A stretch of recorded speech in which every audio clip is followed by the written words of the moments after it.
ଆମେ ଓଡ଼ିଆ। ସତରେ କେତେ ଗର୍ବ ଲାଗୁଛି ନା ନିଜକୁ ଓଡ଼ିଆ ବୋଲି କହିବା ପାଇଁ।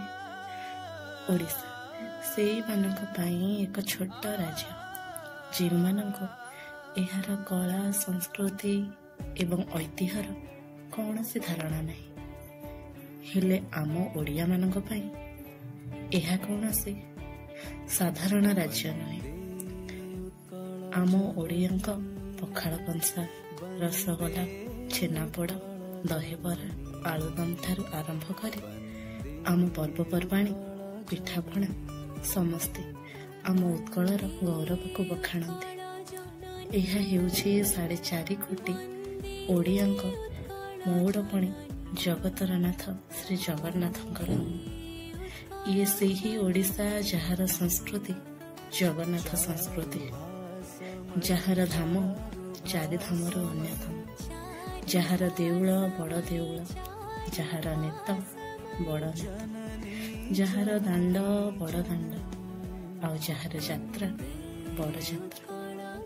କୋଣାର୍କର ସୂର୍ଯ୍ୟ ମନ୍ଦିର, ସମ୍ବଲପୁରର ପାଟଶାଢ଼ୀ, ପିପିଲିର ଚାନ୍ଦୁଆ, ପୁରୀର ପଟ୍ଟଚିତ୍ର, କଟକର ତାରକସି କାରୁକାର୍ଯ୍ୟ, ଯାହା ସବୁ ଉତ୍କଳର ଉତ୍କୃଷ୍ଟ କଳାକୃତିର ପରିଚୟ ପ୍ରଦାନ କରେ।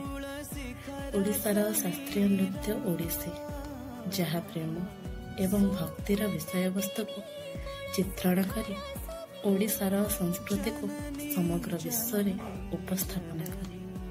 କଟକର ବାଲିଯାତ୍ରା, ବରଗଡ଼ର ଧନୁଯାତ୍ରା ଓଡ଼ିଶାର ଐତିହ୍ୟକୁ ମନେ ପକାଏ। ମନ୍ଦିର ମାଳିନୀ ସହର ଭୁବନେଶ୍ୱର, ଯିଏ ଶହ ଶହ ମନ୍ଦିରକୁ ତା ଛାତିରେ ଚାବୁଡ଼ି ଧରିଛି। ଚିଲିକା, ଭିତରକନିକା ଏବଂ ଶିମିଳିପାଳ ପ୍ରକୃତିର ଏକ ଅମୂଲ୍ୟ ଅବଦାନ, ଯାହା ଆମ ଉତ୍କଳ ମାଟିର ସୌନ୍ଦର୍ଯ୍ୟକୁ ଦ୍ୱିଗୁଣିତ କରିଛି। ଇଏ ସେହି ଓଡ଼ିଶା ଯିଏ ଦିନେ ଚଣ୍ଡାଶୋକକୁ ବି ଧର୍ମାଶୋକରେ ପରିଣତ କରିଥିଲା, ଆଉ ଯାହା କୋଳରେ ଧଉଳି ଶାନ୍ତିସ୍ତୂପ ଅବସ୍ଥିତ। ହଁ, କଳିଙ୍ଗ, ଉଡ୍ର, ଉତ୍କଳ ଓଡ଼ିଶା ନାମରେ ପରିଚିତ।